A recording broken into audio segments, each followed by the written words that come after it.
So if you would ask me what's my favorite Sonic game, I'ma just simply respond by grabbing you by the damn neck and dragging your ass back to 2008. Cause around this time we owners were enjoying Super Mario Galaxy 1 and Zelda Twilight Princess. And my boy Crash was about to drop his last game, which by the way was hot garbage, and just dipped for the next 9 years. And Sega for sure was cooking with all ingredients on deck, because the last time they made a game they were nowhere close to a damn stove. But this time around they redesigned Sonic, got rid of their bestiality fetish and put in that work, and made a little known masterpiece that I like to call Sonic Unleashed. Here we go! But wait, hold up. Before we go any further, I have something that I want to get off my chest.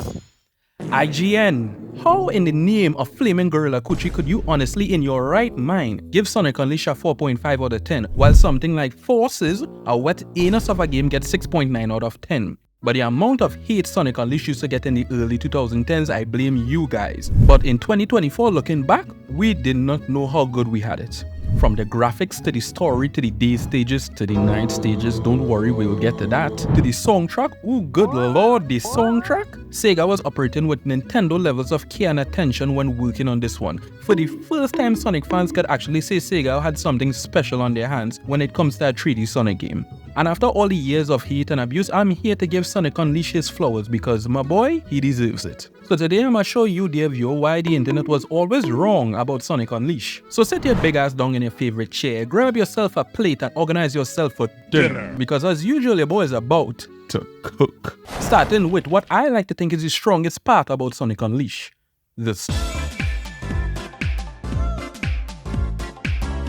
So the story begins with Sega producing one of the most juicy ass opening cutscenes known to mankind. One thing about Sega around this time, ain't no one was touching them when it comes to a pre-rendered cutscene. Because this right here is like a fat ass in a sundress. Beautiful. But anyways, Eggman was out here scheming as usual in a big ass spaceship. And this dude Sonic pulls up hitting the second coldest pose in the history of life. Right behind Tobey Maguire hitting one of these. This man Sonic came out of 06 trying to remind you all that his pronouns are him and him, because he is just that guy. But Eggman wasn't having none of it. Jumped down with his egg dragoon, met emptying all kinds of clips, missing Sonic with every single one of them. Homeboy got worse aimed at one gill from that CJ the Champ video. Eggman does end up catching Sonic, but you know Homeboy was training with King Kai for a hot minute and he tapped into that Super Saiyan transformation and proceeds to wreck all of Eggman's shit. Property damage was the word of the day, ladies and gentlemen. But you see, the thing is, this is all part of Eggman's plan. Homeboy doesn't have a 300 IQ for style. Because all of this was a ploy to make Sonic follow him to your mother's favorite nighttime toy. Because come on now, look at this right here. Really? Really? But it was also for him to get Sonic into position to extract the energy from the 7 Dragon Balls and to power up his floating dildo laser. Then Professor Big Back himself shot the Earth, splitting it apart, trying to awake a dormant evil called Dark Gaia. But this dumb ass was on his Floyd Mayweather time and didn't read the part of the Gaia manuscript, this thing right here, where it said, "Now ain't a good time, chief." So Dark Gaia, instead of holding its physical form, disperses itself as inhalable lean all over the planet, affecting all of mankind. Meanwhile, during the extraction, Sonic was making that face like he was getting that good half and tour, if you know what I mean. And then he turned into a damn Werehog, whatever the hell that is. And then Eggman yeeted his ass down to earth with the Chaos Emeralds. Oh yeah, they are dormant now. And bada bing bada boom, Sonic Unleashed. No, we ain't finished covering the story as yet. So Sonic lands on Earth face first, collecting all types of CTE in the process. And then he meets the obligatory companion for this adventure, Chip. The internet finds him annoying, but for me, he's alright. He's the equivalent of throwing kunai in Naruto. Useless. So the sun rises and turns Sonic back into his normal form, emphasizing that Dark Gaia influence is much sicker during the night. So the sages said the world is going to shit, the earth is split apart, and it's up to Sonic, Chip, and Tails. Oh yeah, Tails is here as well too. But hold up, it smells like bitch in here. Because good lord Tails, you a bitch. Look at how they massacred my boy, running away from fights and shit. But anyways, up to these three to travel the world and find all 7 Gaia Temple and restore the earth to its former self. As much as Sonic and Chip are the main characters of this story, the location they visit are as well too. That's why I want to take a little time to touch on Gone are the days of Sega having Sonic just running around some random location like a power plant or a casino in the sky or a hanging castle like where the hell this is even at? But with Sonic Unleashed, you don't have that problem. Like, you know you are on Earth, there's no question about it. You got 8 continents to visit throughout your adventure, 9 if you count in Eggman Land, but we don't really do that here, sir. And each one of them are brimming with life and personality, so much so that they each have their own national flags. Till this day, that blows my mind that Sega actually thought to put that in. Mind you, this is coming from the same game company that gave male NPCs the same voice clip in the prior game. Aye. Anyways, let me see what these locations have to offer. So, Apatos, which is basically Mykonos from Greece, and my dumbass was thinking Sega actually come up with an original location, not knowing this place is actually real. Missouri, which is basically Mali in the real world, which I did know before playing this game. But I do have to question if its inhabitants are really African, because homeboy pulled up with a very unseasoned accent, talking about some "Who are you?" sounding like some white guy from Connecticut named Bob Spogonia. Is what would happen if Italy stole the Big Ben. One thing I remember from this place is that one NPC that had no damn right being that damn bad. Sis had all the goods in all the right places. Alaska, which is basically Alaska. I even got nothing funny to say about this place because it just looks depressing. It's just snow and ice everywhere. Life looks like hell here. Empire City, which is that ass New York, B. I'm actually surprised I can't buy a pair of Timbs at the store and get shot by a 3-foot rat right after. And if you're from New York, don't hate. I have been to your city. Both you and I know it is musty as hell. Next we got Chungnan, which is your local Chinese restaurant, but in country form. Sharma, which is my personal favorite, which I can really describe as a more traditional Saudi Arabia, minus the Dookie allegations. And Adabak, which is a mixture between Thailand, Philippines, and any Caribbean country of your choice. Sega really did their best when it comes to these locations, and I would honestly like to see more of them in future Sonic games. Like for instance, which country was the Interstellar amusement park attached to its Sonic colors? Sega? But overall, these are my favorite Sonic locations to date. But the only how we could enjoy the sights and sounds of these places is through Sonic Unleashed's gameplay is split into 2. Day stages and night stages. You all know how it is. Day stages, normal Sonic, night stages, we will get to that. But daytime, just like your mama's fat titties, is my favorite thing to play with. From a character standpoint, Sonic is a speedster, and visually the gameplay style is exactly what I imagined Sonic to move like.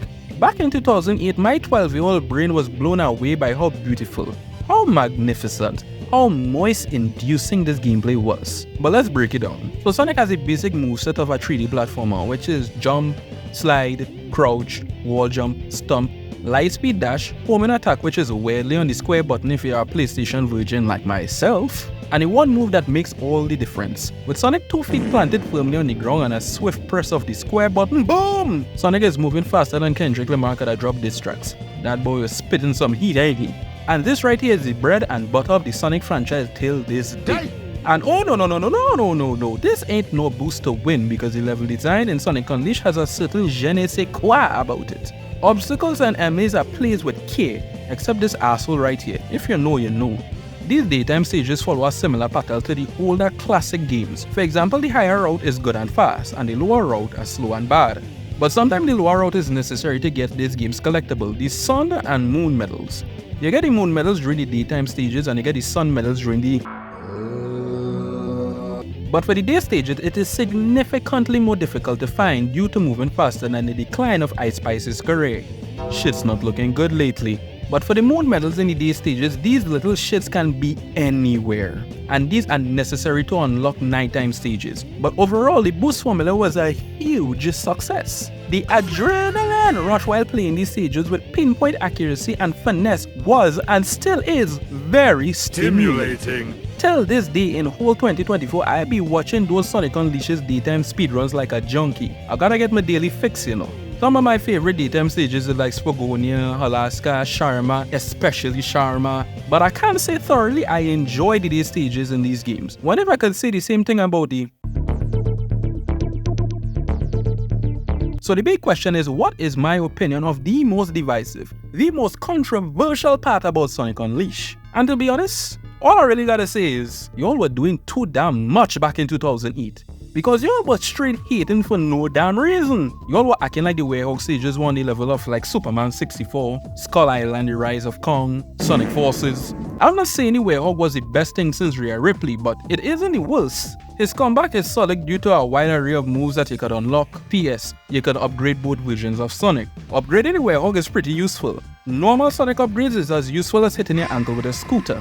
But upgrading your combat, health and unleash bar is pretty useful while playing these levels. I don't know if it's just me as a dumb kid enjoying smashing things, but I found throwing hands as a Werehog was an oddly satisfying experience. Every swipe, every punch had a nice weight behind it while it connected with enemies. And memorizing the combos and chaining moves together was mad fun. And not to mention the sound design for these fights. Listen to this right here. That was all hits, no misses, my boy. I will reiterate, this was not as bad as people made it out to be. Sonic has done a way worse in the past and future and got shitted on way less. Some of them actually got rewarded with good scores, but I will digress. But there's one aspect of the Werehog stages that, quite frankly, I cannot defend. Those damn stage times, man.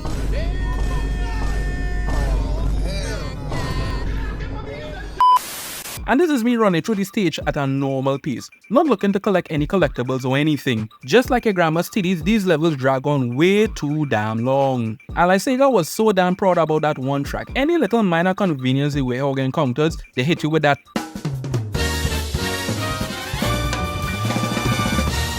Sega, where really kill y'all to make at least 2 battle themes for the Werehog that y'all can interchange throughout the game. Things has gotten so bad with this song that I have seen clips with people fighting online, and this is the background music. Shit, if this game ever get remastered, please put like Joe Hendry's theme song or something as the battle theme, something. Come on now, we have suffered for too damn long. But my final thought for the Werehog is that I understand where the hate and criticisms come from over the years, but y'all was blowing things out of proportion. It is not that bad. Werehog stages actually function and isn't buggy. They play like they are supposed to play. I can't even say the same thing about Sonic Heroes, and I love that game to death. So please peeps, put some goddamn respect on the Werehog's name. And now with that out of the way, I'm glad there's nothing else in Sonic Unleashed that will give fans a reason to hate the game, because that will make me proving my point in this video even harder. It's a good thing Sega thinks things through and gave us adequate content in both day and night stages. I am so glad there's nothing else that will ruin the experience in this game. Nothing at all. But now, I think this is the right time to mention the games. Alright, I ain't gonna waste no time. Sonic Unleashed is the best looking Sonic game in the history of life. The amount of work Sega did to make this game look as good as it is breathtaking. Shit, if they did put this amount of work in the gameplay of Forces, Game of the Year. The way they had shit looking real for a 2008 game blows me away still. It was wild what the devs could achieve with the Hedgehog engine. From the emphasis of lighting, shadows, the way that colors bounce off objects in the most realistic way is immaculate. The game looked so good that it made my PS3 had a cardiac arrest. Because just like AEW attendance in 2024, frame rate be dropping drastically. Especially in graphically intense stages like Adabat. Gotta give my console 2 to 3 days rest after playing Act 1. But it was this game that I was first blown away by how far graphics has come and how far it could reach. And from a Sonic game no less. It's a shame future Sonic games never reach this level of beauty that Sonic Unleashed achieved. Especially Forces. It didn't look bad or anything, but Forces just deserves unnecessary heat. But overall, Sonic Unleashed was ahead of its time when it comes to graphics in 2008. It reminds me of the kind of shit Disney was able to pull off with Davy Jones back in 2006. While in the last 5 years we got shit looking like this. But with how amazing the sights of Sonic Unleashed was, we can't neglect the songs of the game. So I gotta talk about them. Sega was indeed in the booth spitting heat with every track in this game, banger after banger after banger. Instead of going the traditional Sonic route of rock-oriented style music, they catered more to the location that Sonic and his friends visited. Sega put in that work and made a total of 4 bangers per location. Hubble Day, Hubble Night, Stage Day, Stage Night. Each one of them is their own unique original track. So that's a total of 32 tracks, straight hits, no misses bruv. 34 if we count Eggman Land, but we don't do that here sir. But some solid music nonetheless. These tracks are so damn good that you could use them in a formal setting, and not one person will know it's from a damn Sonic game. Hell, I used Pagonia Night Hubble music in my wedding reception. Folks was loving that shit. Some of my favorite tracks were all of Sharma's tracks. Spagonia Day of course, because at this point it's very iconic. Cool Edge Day, Cool Edge Night, Savannah Citadel, songs nothing like African music but it's still heat though, and well, the final boss orchestra of endless possibilities. That gets my cooch moist every time. Sonic Unleashed's soundtrack is one of the best in the franchise. Better yet, I will say flat out the best ever, with Sonic Heroes being a close second, because it's just that damn good. It enhances every experience with the game, especially the... Alright, I know I did a whole transition making it seems like the bosses are good, but I ain't gonna waste your time. The majority of them are 2 packs of certified hot ass. Let's look at what we got here. Daytime bosses. Egg Beetle, ass. Hit once and then hold down the boost button, rinse and repeat.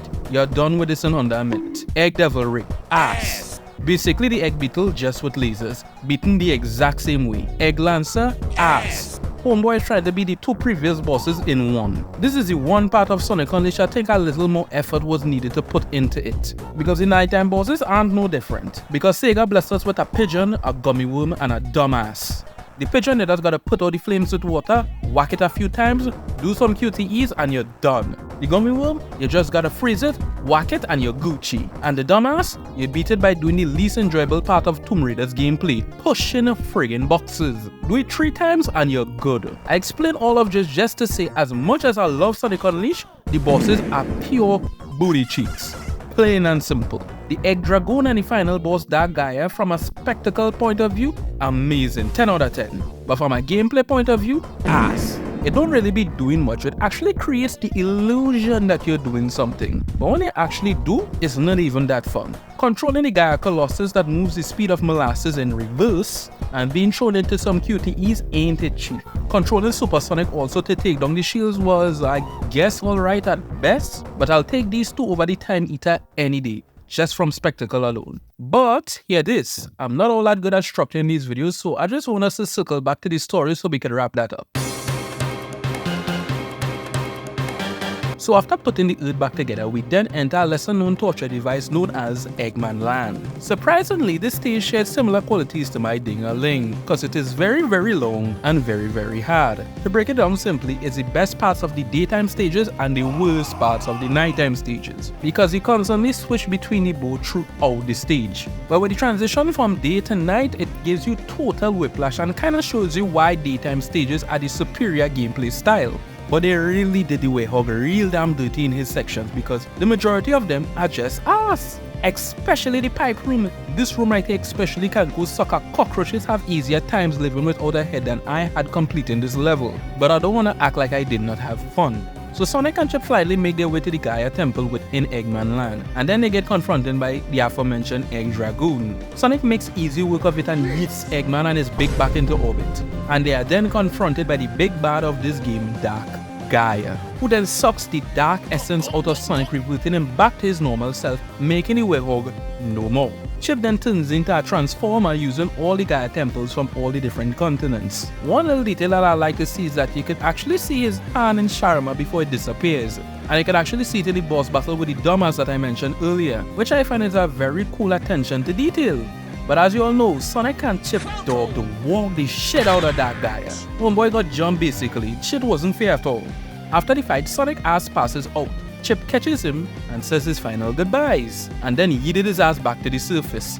Sonic then lands in the exact same spot his journey began, but instead of Chip laying on the ground, he sees his jewelry and finds it, takes it to remember his friend.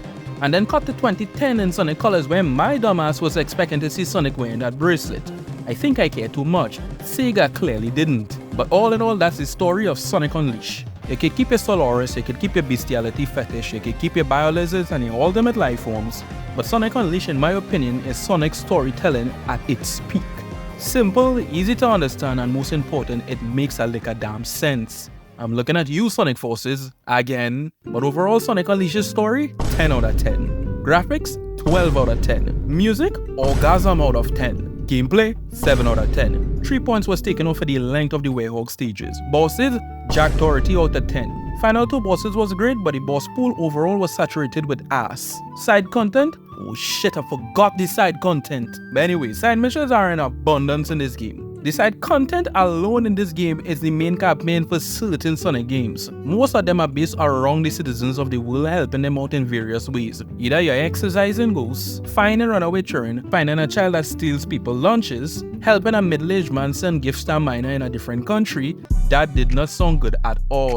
And last but not least, enabling a toxic relationship, and many, many more. But the greatest blemish on the masterpiece that is Sonic Unleashed isn't the Werehog, but quite frankly, none other than the Don Facio's franchise. This bastard, this sick freak, this asshole has to play one act 15 times just to get a friggin' chili dog. And you gotta do this for every single friggin' continent in the game. And I mean every continent. And you might say, Future, that sounds really easy. And oh no, Devio. You need to play these acts 15 times with no checkpoints. You have to one-shot every act in the game 15 times, with the exception of Eggman Land. But even so, I have to do Eggman Land 3 times without dying. Jesus Christ, Sega, what y'all thought this was a good idea? Sonic Unleashed, as much as I love the things that you did right, this here is absolute horseshit. Repetition is not content, and I'll stand by that. But all I gotta say in 2024, Sonic Unleashed is still a masterpiece, and you can kiss my ass if you disagree. It has its faults, but not any way that you all made it out to be over the years. It's a great game, and I'll recommend it to anyone, especially if it's your first Sonic game, this and Generations. But before we get to there, my next stop is Sonic Colors. So to hold you all over any meanwhile, watch this video right here.